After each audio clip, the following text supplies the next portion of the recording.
Live from New Delhi, you're watching DD India News, India's Voice to the World. I'm Lipakshi Khurana. Coming up in the next hour. Massive accidental blast in Nowgam police station in Jammu and Kashmir while taking samples of explosive material seized in Faridabad. India celebrates Tribal Pride Day today to commemorate 150th birth anniversary of the freedom fighter and anti-colonialist Birsa Munda. US President Donald Trump lowers tariffs on agricultural imports as his government comes under pressure from voters grappling with the escalating cost of living. And in cricket, host India resumed their first innings against South Africa on day 2 of the first test match at Eden Gardens in Kolkata.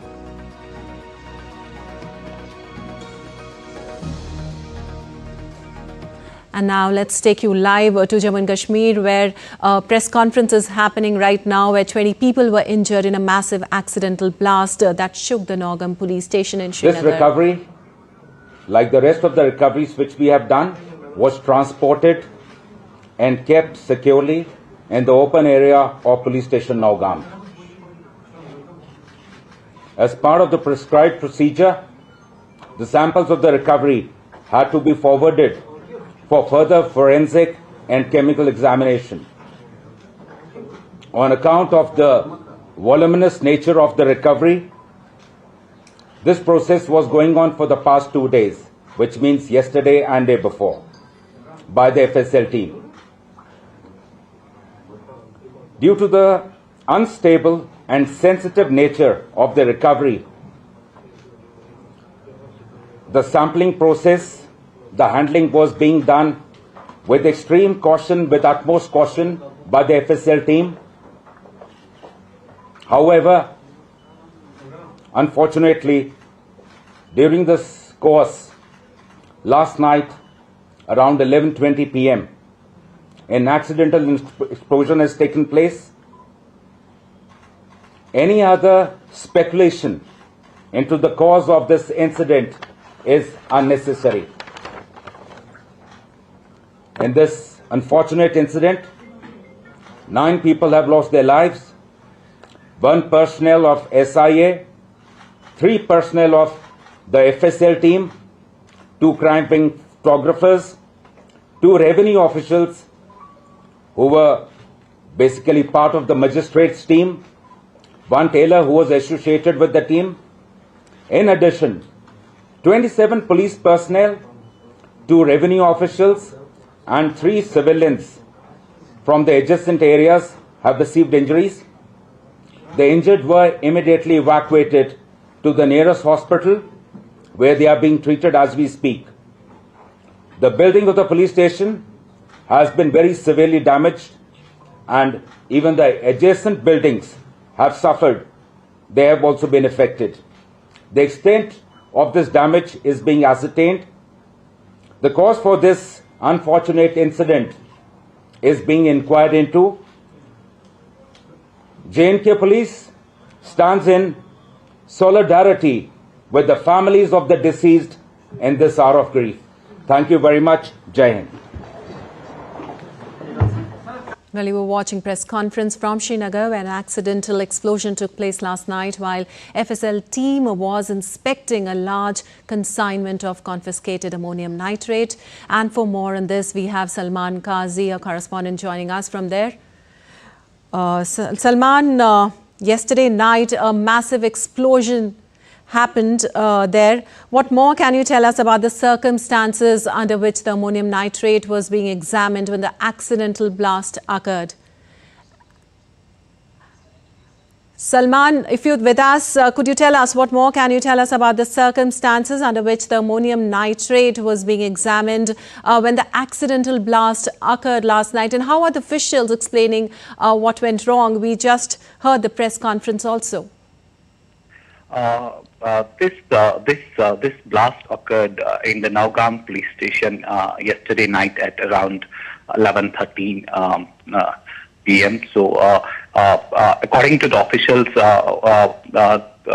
a team of FSL officers, Jammu Kashmir police, and some revenue officials were examining some evidence related to the terror attacks in Delhi. And during this investigation, there was an accidental bomb took off, and in this explosion, around more than 25 people have been injured, and these include Jammu Kashmir police personnel, revenue officials, and some from the FSL team also. This has been a huge, huge unfortunate event that has occurred last night. The injured have been taken to a nearby hospital and they are being treated. And according to the hospital officials, some of them are critical, and there might be more casualties. And as we are speaking, there would be a press conference today by the DGP and MHA officials, DGP here in Srinagar and the MHA officials in Delhi. All right. We just heard the press conference also. Salman, how are the investigators linking this incident to the earlier Delhi blast and the objectionable posters case in Nowgam? Well, I'm sure that these details will come up in the press conference as will be told by the officials. That this is related to the explosion, because this was the evidence that was being examined, which accidentally went off. All right. All right. Thank you so much for all those details. And moving on, today is a day to honor the tribal people of the country. Tribal Pride Day is celebrated every year on November 15th. This day honors tribal people who are contributing to the creation of a strong India. Their contribution to nation building is also remembered. November 15th is a day to honor the rich culture, centuries-old traditions and historical heritage. This day is extremely important to remember the contributions of tribal people who have lived in India since ancient times to nation building. November 15th is celebrated every year as Tribal Pride Day. This day is dedicated to the brave tribal people and the god of tribal people, Birsa Munda, who sacrificed his life in India's freedom struggle, whose birth anniversary is today. Birsa Munda was born on November 15, 1875. His struggle earned him the title of God. He led the tribal movement against the British. Bhagwan Birsa Munda is not just a name. He is a thought that sacrificed everything for the honor of tribal people and the pride of the country. Tribal Pride Day is the day that tells the future generations of the country the unforgettable story of the contributions of Birsa Munda and hundreds of tribal people like him. Celebrating Tribal Pride Day began on November 15, 2021, on the completion of 75 years of independence. The purpose of this day is to honor the tribal freedom fighters and tribal people engaged in nation building. Tribal Pride Day celebration began as a part of Azadi Ka Amrit Mahotsav, marking 75th independence.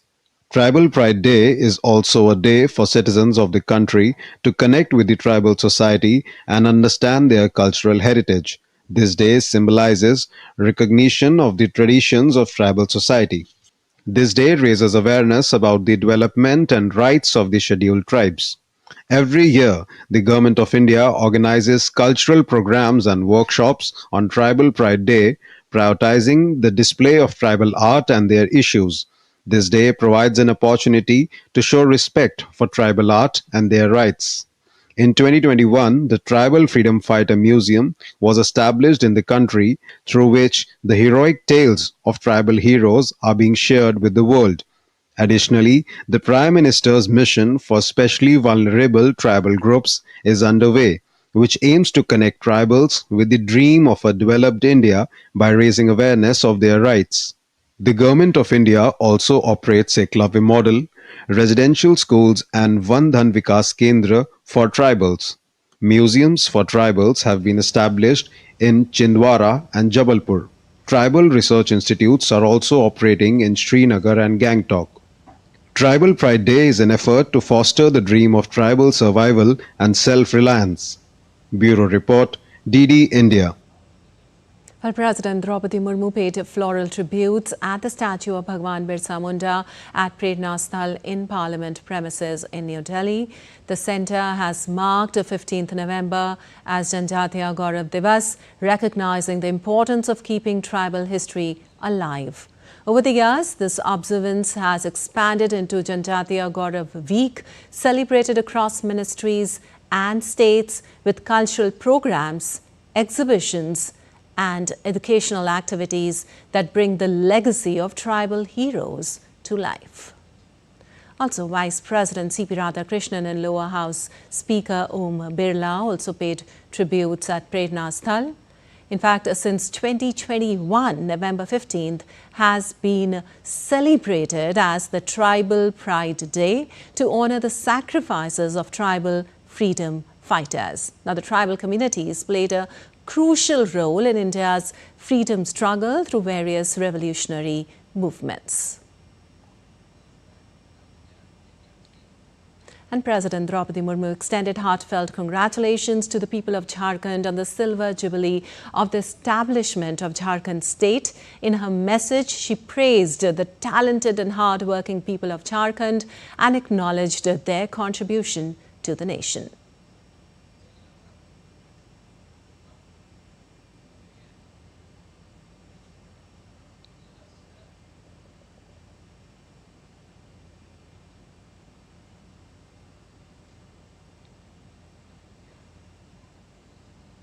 Also, Prime Minister Narendra Modi extended heartfelt greetings to the people of Jharkhand on the state's Foundation Day. In tweet, he honored the region's rich tribal heritage and wished the state continued to progress and to prosper.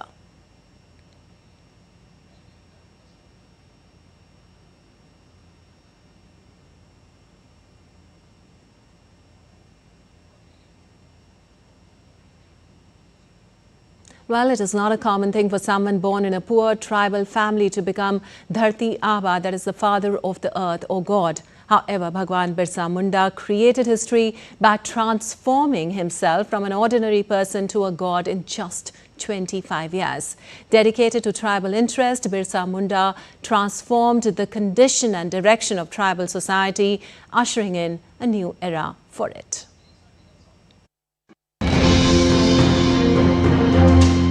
Whenever tribal freedom fighters are discussed, the name of legendary tribal leader Birsa Munda is the first to come to mind. The story of Lord Birsa Munda, a symbol of tribal pride and struggle, inspires every citizen. It was as a result of his struggle that a special law was enacted for tribals, and his indelible contribution to the freedom movement led to the Tribal Pride Day, celebrated every year on November 15th in his memory, which was announced by the Government of India under the leadership of Prime Minister Narendra Modi in the year 2021. Bhagwan Birsa Munda was born on November 15, 1875 into the Munda tribe in Ulihatu village, Jharkhand. This was the time when the British Raj had begun to infiltrate the dense forest of central and eastern India.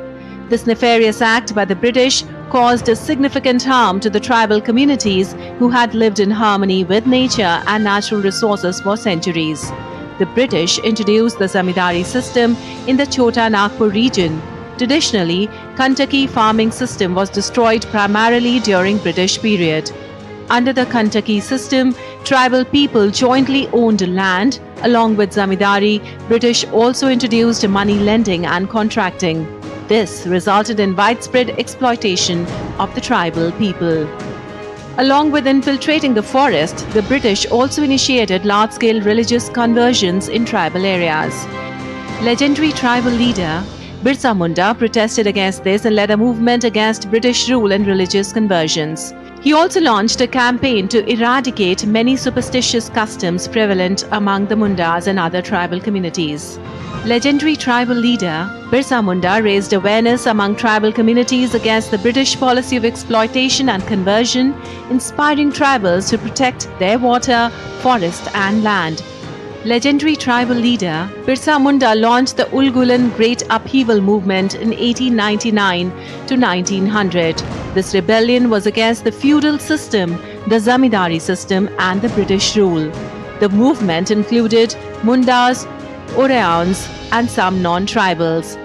During the movement, Birsa Munda's powerful slogan, Abua Raj Ite Jana, Maharani Raj Tundu Jana, meaning may the Queen's rule end and our rule be established, became a rallying cry for tribal empowerment.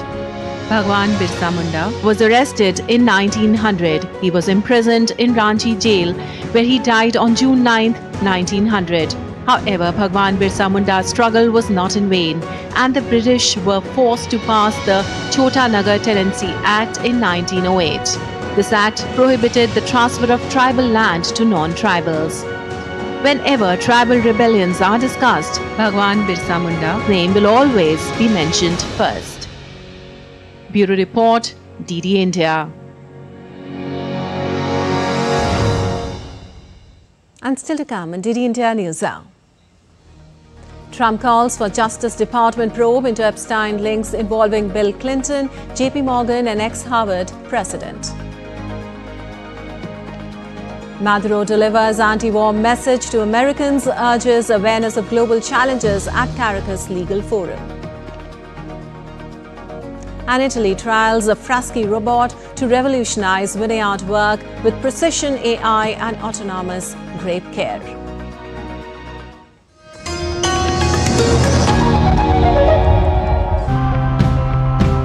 When we stop seeing ourselves as separate from the world around us, caring for our planet becomes caring for our own existence. So today, let's meet people who are showing us even small steps can bring about lasting change.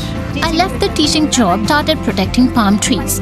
I began creating awareness among children in schools and colleges why palm trees are important and why we should care about saving them. This habitat develops on its own inside the vortex pool. There's water moss on the walls and here on the bottom. The moss growth on the walls and bottom is proof that the water quality really is improving. Past, we didn't know what conservation was or how to preserve or protect the wildlife. Now, through this restoration site, we are trying our best to carry forward a legacy of protecting the environment.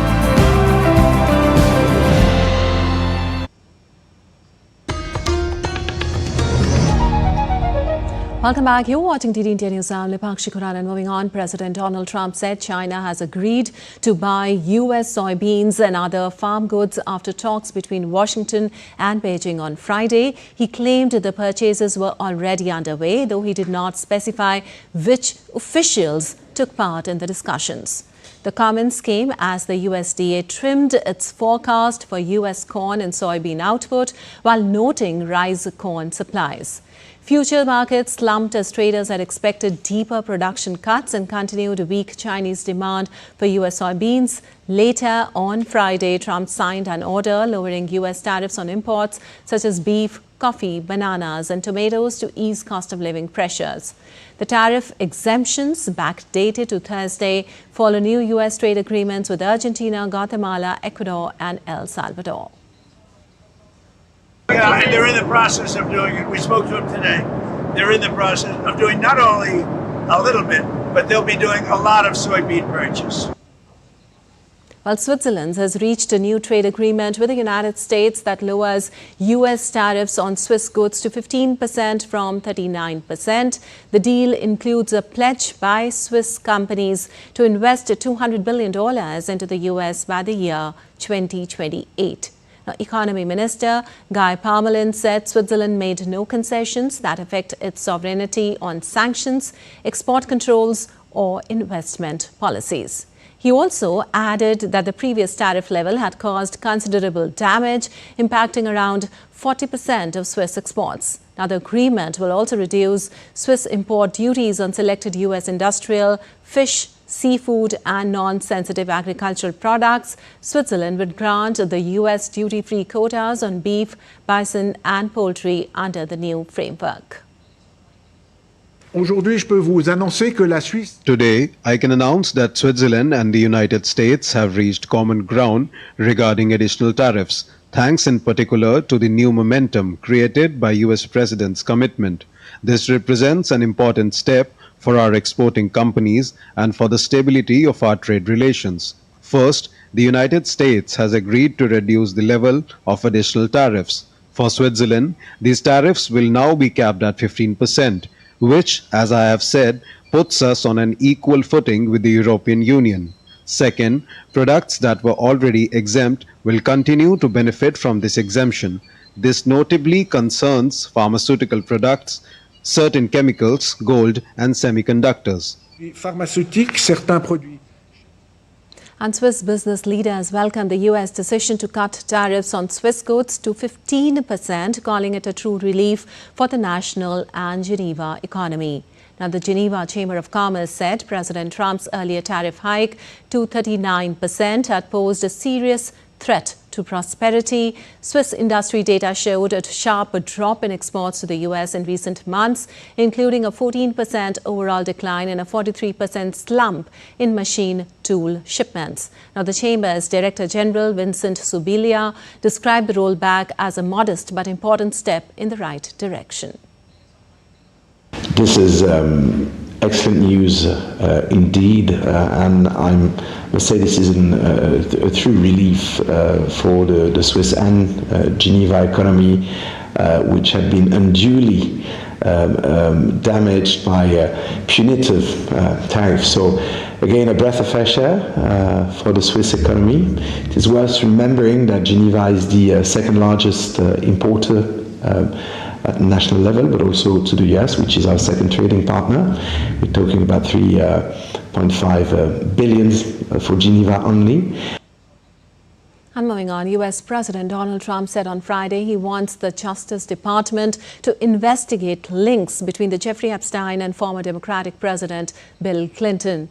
Now, the move comes 2 days after a congressional committee released thousands of documents that raised new questions about Trump's relationship with the late financier along with Clinton. Trump also demanded the Justice Department and FBI probe banking giant JP Morgan Chase and ex-Harvard President Larry Summers, who served as Clinton's Treasury Secretary.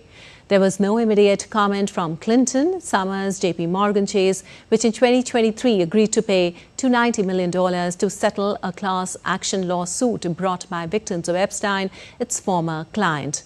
Now, while 9 in 10 Republicans say they approve of Trump's performance in the White House overall, just 4 in 10 say they approve of his handling of the Epstein files.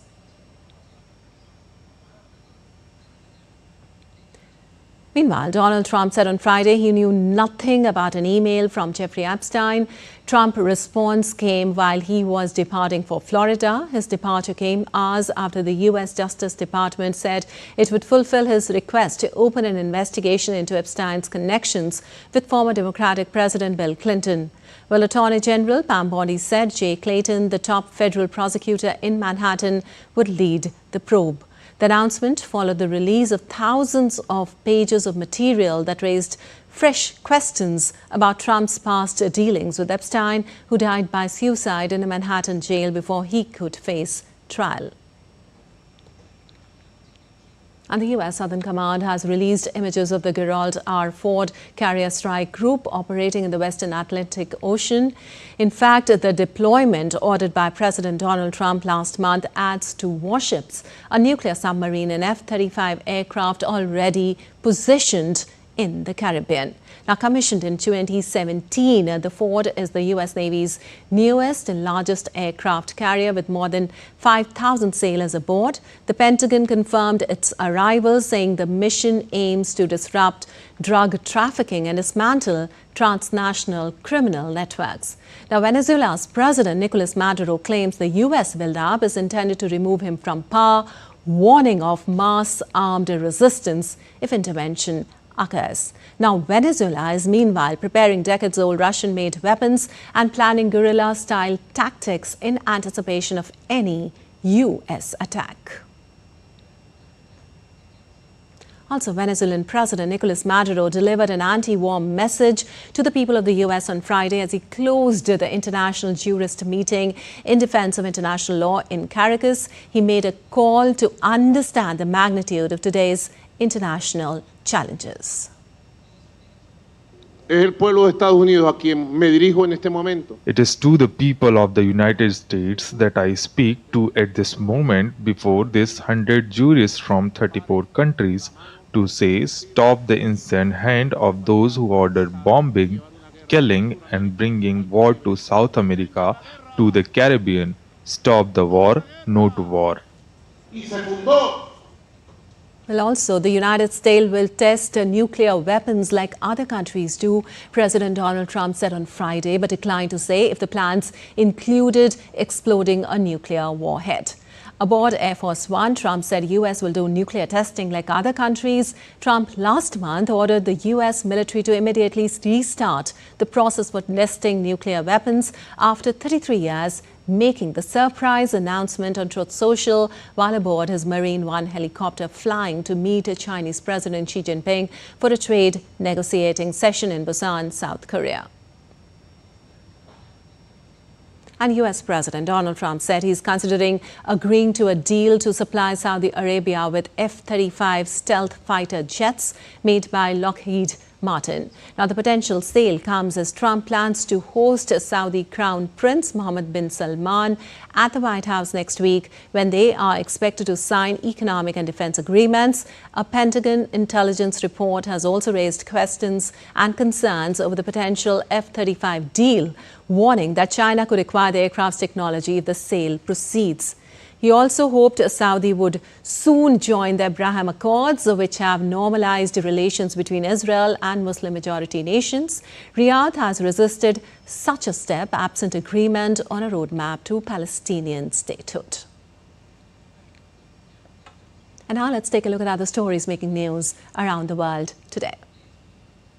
Britain's Queen Camilla visited Sephartha Park Primary School in Wales on Friday to mark Poetry Together Day. Camilla joined students taking part in a guided reading program supported by local volunteers.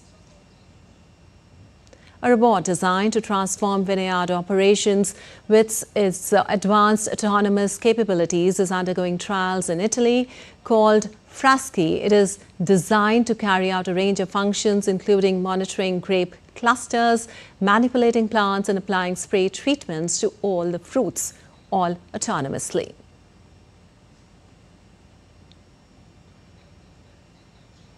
The rapper Cardi B announced the birth of a fourth child on social media, embedding the news within a message about personal growth and life lessons.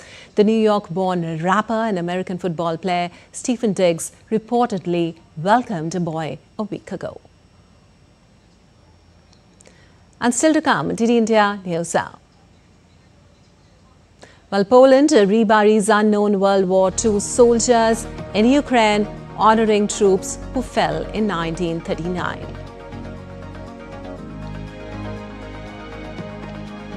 FDA issues highest safety warning for Elvid's Titan's use after teen deaths linked to gene therapy. And good news for the viewers, Disney and YouTube TV strike new deal, restoring full channel lineup and adding ESPN's unlimited streaming service.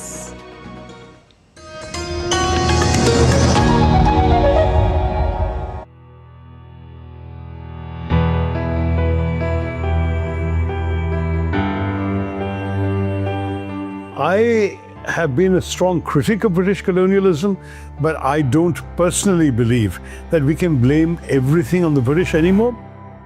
Kerala, in 1957, elected a communist government, the first ever democratically elected communist government anywhere in the world.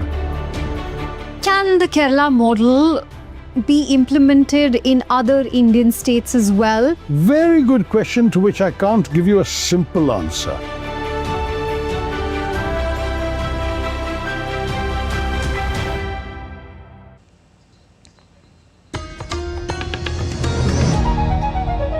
Welcome back. You're watching DD India News Now. And time now for a quick recap of the headlines.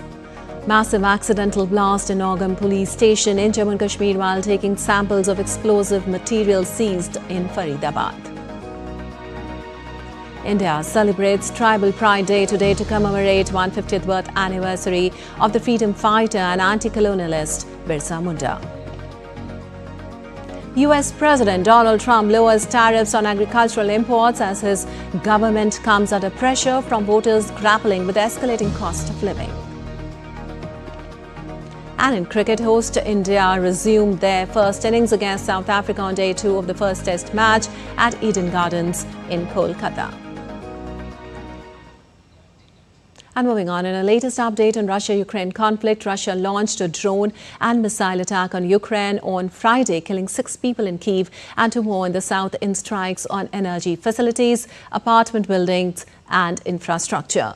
Well, the official said most of the drones and missiles were shot down, but falling debris and fires damaged high-rise apartments, a medical facility and administrative buildings across 9 districts in the city of about 3 million. Now, President Volodymyr Zelensky said that Ukraine used long Neptune missiles on targets in Russia, while Russia's Ministry of Defense said its troops hit Ukrainian energy facilities and weapons production complex with high-precision weapons to respond to Ukrainian attacks on Russia.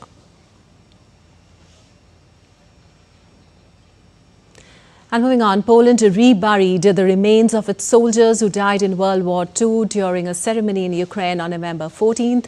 Coffins of the unnamed soldiers were carried in a solemn procession, with priests leading the rites attended by officials and military delegations from both the nations.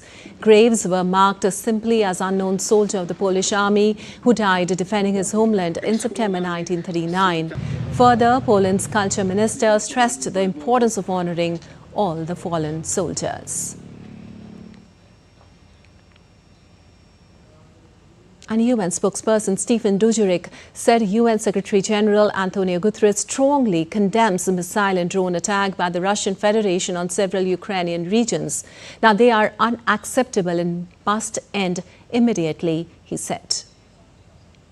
The Secretary General strongly condemns today's large-scale missile and drone attack by the Russian Federation on several Ukrainian regions, reportedly killing at least 6 people in Kyiv and 2 people in the city of Chormonovsk. They are unacceptable wherever they occur and must end immediately. The Secretary General recalls the principle also of the inviolability of diplomatic premises. The Secretary General reiterates his call for a full, immediate and unconditional ceasefire as a first step towards a just, comprehensive and sustainable peace in Ukraine, one that fully upholds Ukraine's sovereignty, independence and territorial integrity within its internationally recognized border, in line with the United Nations Charter, international law and relevant UN resolutions. And Brazil's COP30 president on Friday promised to find a way to increase the host country's delegation at COP30 after a meeting with discontented indigenous people. Well, alongside his government's ministers for the environment and indigenous peoples, Andre Correa do Lego met on the sidelines of summit in Belém with representatives from indigenous communities after members of the Munduruku people staged a peaceful sit-in that blocked the main access to the COP30 venue. Now, throughout the summit's first week, indigenous people have complained about the relative absence in the negotiations and discussions, despite the fact they are considered the Amazon's guardians and stewards. However, Brazil's Minister of Indigenous Peoples, Sonia Guajajara, said that of 1,200 accreditations allocated to Brazil, 400 were for indigenous representatives. And in the United States, nearly 2,000 people were arrested as faith leaders protested on Friday outside a federal immigration facility near Chicago. This is the latest sign of tensions over the Trump administration's aggressive enforcement push. The ICE Center in Broadview has become a flashpoint for Chicago activists opposed to President Donald Trump's immigration crackdown in the city, a Democratic stronghold that limits its cooperation with federal immigration enforcement. Also, since Trump intensified ICE operations in Chicago in September, demonstrators have regularly clashed with authorities who have fired tear gas, less lethal rounds, flashbang grenades and pepper balls. The latest standoff came as a separate federal judge ordered a group of 13 alleged immigration offenders detained by ICE in the Chicago area to be released. And the G7 foreign ministers reaffirmed the importance of a free and open Indo-Pacific based on the rule of law, stating their strong opposition to any unilateral attempts to change the status quo, particularly by force or coercion, including in East China Sea and South China Sea.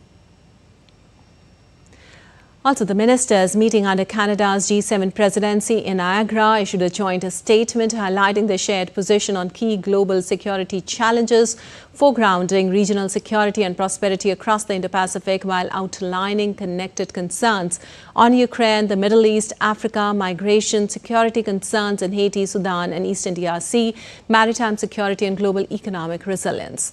They also condemned military assistance to Russia by the Democratic People's Republic of Korea and Iran. The ministers criticized the provision of weapons and dual-use components by China, calling it a decisive enabler of Russia's war, and reiterated their support for President Trump's comprehensive plan to end the Gaza conflict. Now, the discussion concluded with a focus on economic resilience, energy security, and critical minerals. Laotian Foreign Minister Thong Phomvihane met North Korean Premier Park Tae-song in Pyongyang on Thursday, according to the state media. KCNA released a video showing Park welcoming Phomvihane and holding talks with officials from both countries at the Mansode Assembly Hall. Now, the agency said the discussions took place in a friendly atmosphere. No additional details about the meeting were disclosed. Phomvihane arrived in North Korea on Tuesday and met Foreign Minister Cho Song-sui the following day. Both sides earlier agreed to strengthen mutual support and cooperation in the international area. And major U.S. airlines are urging the Federal Aviation Administration to end the mandatory 6% cut in domestic flights at 40 major airports. Now, the cuts were introduced over 6 traffic safety concerns after the 43-day government shutdown ended. Airlines are mostly not complying with the order. Analytics firm Cirium reports cancellations dropped to just 2% on Friday compared to 3.5% earlier in the week. All right, and now let's take you live across to the special press briefing by the Joint Secretary, Jammu and Kashmir Division, Ministry of Home Affairs. He's briefing the media about the explosion in the Nowgam police station in Jammu and Kashmir and late Friday night, an accidental and unfortunate. The recovery was kept securely in an open area of the police station. All the agencies involved in the investigation are working together in a coordinated and scientific manner. As a part of standard and prescribed procedure, the recovered chemical and explosive samples were being forwarded for further forensic and chemical examination. Because of voluminous recovery, the said process was continuously attended for about last 2 days by following the standard operating procedure. Owing to unstable and sensitive nature of the recovery, it was being handled very carefully under the expert supervision. However, during the process, an accidental explosion took place at about 11:20 p.m. on 14th November, that is yesterday night.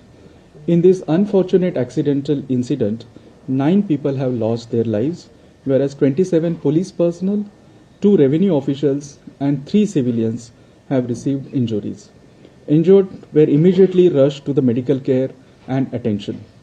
The building of police station has received severe damages, besides some of the buildings surrounding the police station. The cause of the accident is being investigated. However, any other speculation into the cause of these incidents are unnecessary. The government stands in solidarity with the families of the deceased in this hour of grief. Hindi में अब हिंदी में भी जय हिंद। कल दिनांक 14 नवंबर। All right, you were watching live from Srinagar, where a special press briefing by the Joint Secretary, Jammu and Kashmir Division, Ministry of Home Affairs was held. Earlier, addressing a press conference in Srinagar, Jammu and Kashmir Director General of Police, Nalin Prabhat, also explained that a huge quantity of explosives recovered from Faridabad as part of an ongoing investigation had been securely stored at the station following standard procedure. In this unfortunate incident, 9 people have lost their lives, 1 personnel of SIA, 3 personnel of the FSL team, 2 crime photographers, 2 revenue officials who were basically part of the magistrates team, 1 tailor who was associated with the team. In addition, 27 police personnel, 2 revenue officials, and 3 civilians from the adjacent areas have received injuries. The injured were immediately evacuated to the nearest hospital, where they are being treated as we speak. Well, the DGP also said that the material was sensitive and unstable and that the sampling and examination were being conducted with extreme caution. He said despite all precautions, an accidental blast occurred, resulting in the fatal incident. Now, the 9 deceased include 1 SIA official, 3 FSCL personnel, 2 crime photographers and 2 revenue officials and 1 tailor. The 27 injured individuals include both civilians and police personnel, many of whom are receiving treatment as of now. The DGP confirmed that an investigation into the incident is underway and dismissed other speculations surrounding the blast as baseless. Now, the explosion caused severe damage to the police station and also damaged adjacent residential structures. The extent of the damage is currently being assessed. And moving on, the US FDA has issued its highest safety warning for the Duchenne muscular dystrophy gene therapy, Elevidys. The regulator also narrowed its approved use after 2 teens died from acute liver failure following the treatment. Now, Elevidys can now only be prescribed to walking patients older than 4. Duchenne muscular dystrophy is a fatal muscle wasting disease, mostly affecting boys. Now, Sarepta had already halted distribution to non-ambulatory patients after the deaths and paused shipments during an FDA review. The new label recommends weekly liver monitoring for the first 3 months of the therapy. And Disney and YouTube TV have reached a new multi-year distribution deal, bringing back all the Disney channels for the subscribers. Under the new deal, Disney says its full lineup of networks and local stations have already been restored on YouTube TV. The company has also confirmed that ESPN's new unlimited streaming service will be included for subscribers at no additional charge. Now, the move aims to offer viewers more sports and entertainment options without raising the monthly fees. And time now for a short break. We'll be back in a while.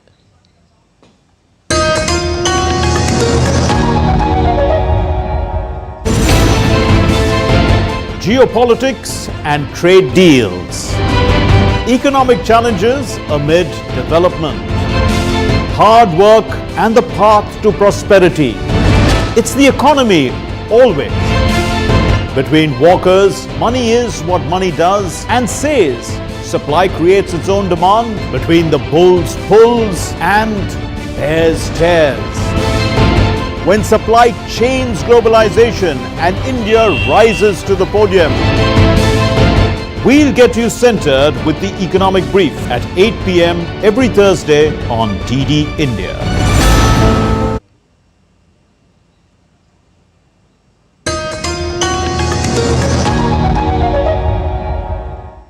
Welcome back. You're watching DD India News. I'm Lipakshi Khurana, and moving on to some business news now. Google has announced a massive $40 billion investment in Texas to expand its cloud and AI infrastructure through the year 2027. Now, the funding will build new data center campuses in northern Texas, strengthening Google's long-standing presence in the state. The company said the investment aims to support Texas workforce and ensure the U.S.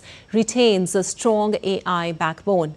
Texas has become a hub for tech giants, attracting firms like OpenAI, Meta, Tesla, Oracle, and Samsung. Google is also launching a $30 million energy impact fund to help communities manage rising power demands from data centers. Now, the company recently said its 2025 capital spending could reach $91 to $93 billion, driven by large-scale AI ambitions. And the Wall Street closed mixed on Friday as traders awaited Nvidia's quarterly results and worried the Federal Reserve may delay a December rate cut.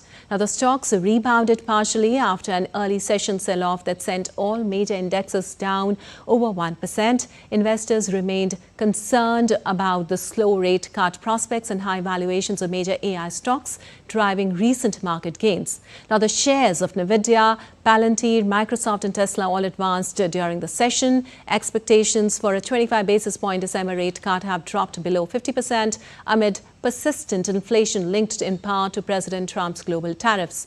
Now, the S&P 500 slipped, the Dow fell sharply and the Nasdaq edged higher ahead of Nvidia's results due on Wednesday. Well, you're watching TD India News. Our time now for some sports news. Day 2 of the India versus South Africa test has begun at Eden Gardens in Kolkata. India aims to chase down the target of 159 set by the Proteas, who were bowled out on day 1 of the first test against the host.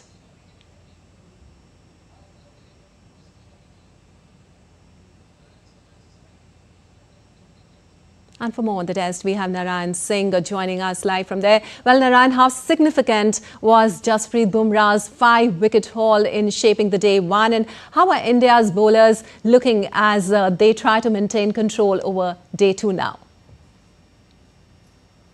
Well, Pakshi, as you mentioned, Jasprit Bumrah, one of the fantastic bowlers of this generation. And yesterday he took his 16th 5-wicket haul in the Test cricket. He is far ahead than all the bowlers right now, the way. Because if you take yesterday, the conditions were not on offer for the bowlers.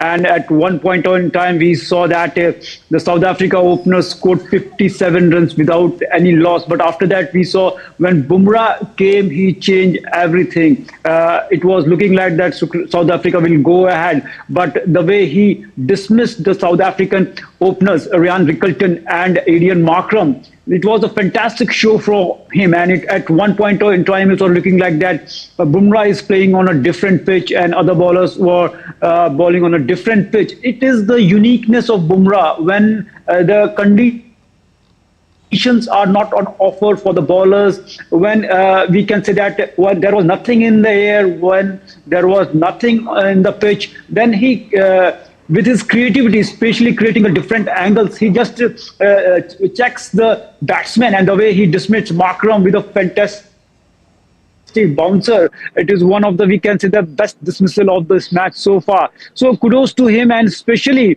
and if you take a look with the new ball, it was difficult to take wickets, and but in such situation too, taking wickets with the new ball, definitely it was fantastic. And after that, with the old ball, we saw again he wreaked havoc along with Siraj. Siraj initially was a bit expensive with the new ball, but after the second session, we saw that Siraj again coming back, taking 2 crucial wickets and just putting the South African batters on the back foot, and especially Kuldeep Yadav too. So all in all, Slipakshi, right now we have a wonderful diaspora of the bowlers, whether it is pacers, whether it is spinners. So whenever any visiting team coming to India, definitely it's difficult for them to sustain, especially in the first test match. It was looking like that the South Africans have prepared for the Indian spinners, but they were just tested by the Indian pacer in the first test match. So hoping that this trend will continue. If India takes a lead of around 200 in the first inning, definitely it will be difficult for the South African team to make a comeback in the match, because we know that Jasprit Bumrah is a fantastic bowler and other bowlers too. And talking about the captain, Shubman Gill, he just got retired hurt. Hopefully the injury is not too big. He will come again. So all in all, fantastic opportunity for the team India to grab crucial point for the World Test Championship. All right. So also, Narayan, after India lost an early wicket, how are KL Rahul and Washington Sundar handling the chase so far? And what's the mood like in the Eden Gardens crowd?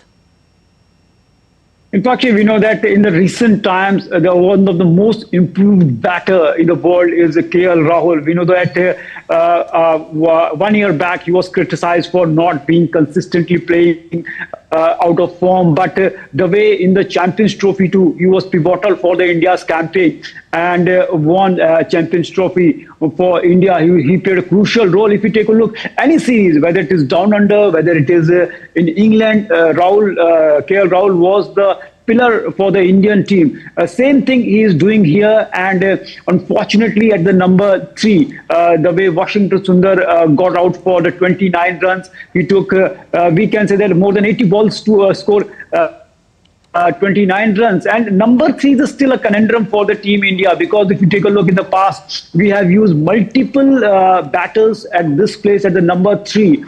Shubman Gill too, in the past we saw that he played at the number 3, and many more batters before that. Sai Sudarshan was taking the role at the number 3 as the batter, and he's not a part of this test match. So we can say that for number 3, I think they should focus clearly. They should give more chance to a single player, because the cycle, this is the third the series under the World Test Championship cycle. India, we know that still not won that coveted trophy. In that context, for the long run, I think they should just invest belief in certain players, so that they can be at the number 3. So because it's a crucial position for any team, especially in the test cricket. So I think that is still a matter of concern for the team India. So they should just solve this number 3 puzzle, because again, you from the down the order, you are bringing Washington Sundar at the number 3. Before that, Sai Sudarshan was there, and many more players India has tested that. But overall, we can say that India has still a deep batting lineup.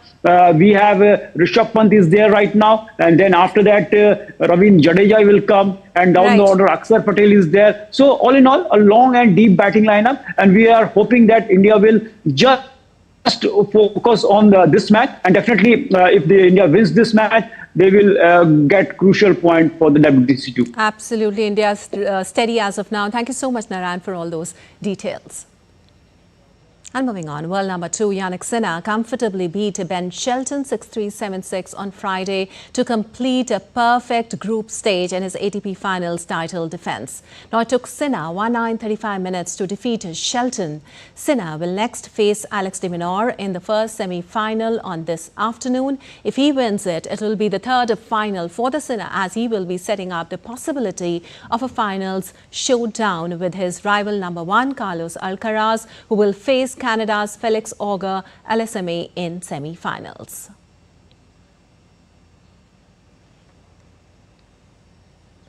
And a stunning time-lapse footage has been captured in the Northern Lights dancing over France's Alsace region thanks to a series of powerful solar flares. Let's take a look.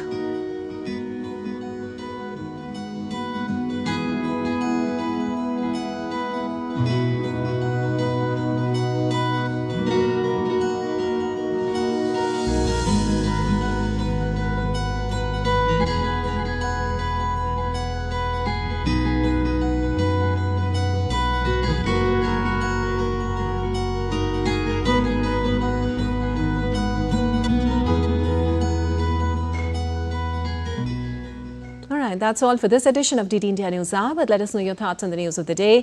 For those on the go, you can get all the latest news and updates from India and across the world in the DD India mobile app. The app is available on both Android and iOS platforms. Scan the QR code on the screen to download now. We'll be back with more news as it breaks here on DD India. I'm Lipakshi Khurana from Alpha Said in Delhi. Thanks for watching DD India News Hour.